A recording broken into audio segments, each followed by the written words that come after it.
আয়াত 18 قال هي عصاي أتوكأ عليها وأهش بها على غنمي ولي فيها مآرب أخرى অনুবাদ মূসা বললেন, এটা আমার লাঠি, আমি এতে ভর দেই এবং এর দ্বারা আঘাত করে আমি আমার মেষপালের জন্য গাছের পাতা ফেলে থাকি, আর এটা আমার অন্যান্য কাজেও লাগে। ১ নং ফুটনোটের বিবরণ। মূসা আলাইহিস সালামকে শুধু এতটুকু প্রশ্ন করা হয়েছিল যে হাতে কি।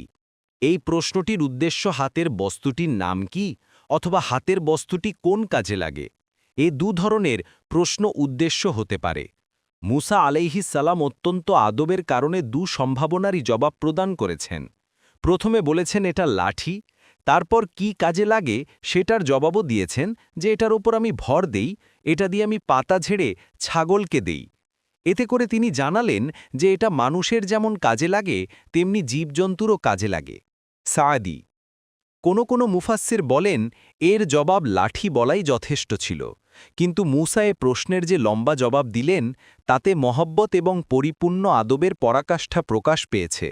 মহব্বতের দাবি এই যে আল্লাহ যখন অনুকম্পাবশত মনোযোগ দান করেছেন তখন বক্তব্য দীর্ঘ করা উচিত, যাতে এই সুযোগ দ্বারা অধিকতর উপকৃত হওয়া যায়। কিন্তু সাথে সাথে আদবের দাবি এই যে সীমাতিরিক্ত নিঃসংকোচ হয়ে বক্তব্য অধিক দীর্ঘও হওয়া চাই না। এই দ্বিতীয় দাবির প্রতি লক্ষ্য রেখে উপসংহারে সংক্ষেপে বলেছেন, আর এটা আমার অন্যান্য কাজেও লাগে। এরপর তিনি সেসব কাজের বিস্তারিত বিবরণ দেননি। আত-তাহরির ওয়াত তানওয়ীর।